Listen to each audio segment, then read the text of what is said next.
mean, who are you kidding? You know, the dress is turning into ropes. It's turning into a net. It's something that's like out of a, you know, the tackle box of some fisher person somewhere. It's unrecognizable. You only know that it's a dress because I'm telling you it is. Probably somewhere in my childhood. I've probably been thinking about this for a really long time. But it really took form and seemed imperative that I make it somewhere around the time of the 2020 presidential election. Hearing Kamala Harris, you know, announced as the first, or the, you know, to become the first female vice president in American history was transformative. It was moving. It was shocking.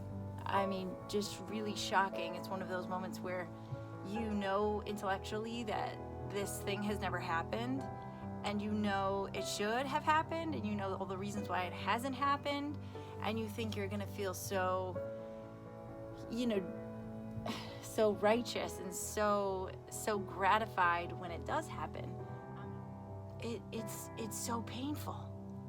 It's like you think you'll be euphoric, and you are.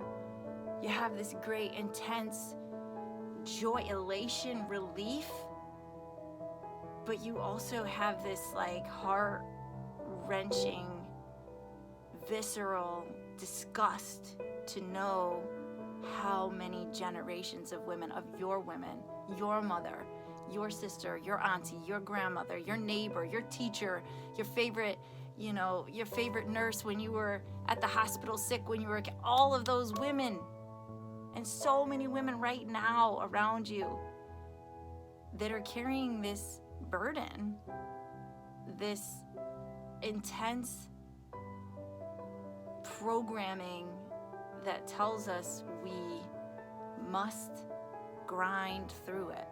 We have to keep going all the time.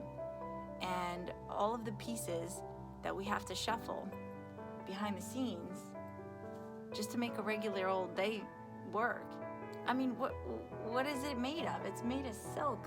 Where's silk come from? It's these worms, right? Have to meet this violent death. They have to, their life has to be extinguished to create this seemingly inconsequential thing, this thread, and just infinite numbers of these little creatures to spin thread, to weave into fabric, to cut, to sew, to create a form that's valuable, that can be so much more important and valuable than the worm, right? Who cares about the worm? We care about the garment that the worm died to create. I mean, geez, you know, I could relate. So you take this silk and you make a dress and you tell people it's a dress, right? But it's gonna stay in the washing machine. Nobody's gonna wear it. Put it in the wash when, you know, an inauguration, when Kamala Harris was inaugurated. Put it in the wash, turned it on, went back, watched her stand on the steps, shed a little tear. Here we go, right? And so it began, you know, there goes the dress into the wash. It's an abrasive process, and I don't just mean the actual physical abrasive process that's breaking down the dress. I mean the monotony of every day, every time I look at this bottomless laundry hamper. And I don't even mind cleaning. I get a kick out of it. I like organizing, believe it or not. It's kind of a fun thing for me. But it never ends. It never ends. There's never a time when there's not something to be washed. So every day, this load, the next load, maybe 3 loads. Oh, it's a Saturday, maybe I'll do 4 or 5. And it's not just putting it in the wash, it's sorting it, it's pre-treating it, it's hanging it on the line, or it's putting it in the dryer, and it's folding it up, and then it's arguing with the kids over put it away. No, put it away. No, I said, put it away. Away is not on your bed. Away is hung in the closet. Hang it in the closet. Don't cry about hanging it up. We don't cry about hanging up our clothes every day with the laundry. So you have to imagine for somebody that has 4 kids and is walking around doing a job, full-time job, and is trying to just keep a little bit of autonomy, just trying to keep a little bit of, sanity to themselves, the laundry can become one of those make or break moments. So maybe, I don't know, maybe this whole thing is really super selfish and I'm just doing it because it makes doing the laundry a heck of a lot more fun for me. I wish I could say that it's all that serious.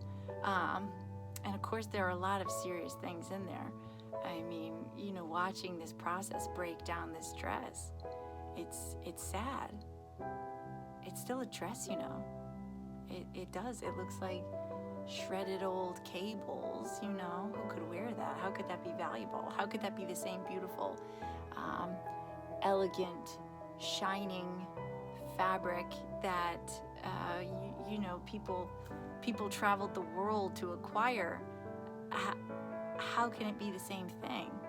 But it is, it is. And this is a pretty poignant allegory for many of us out there, I think, can relate to the feeling of White House dress.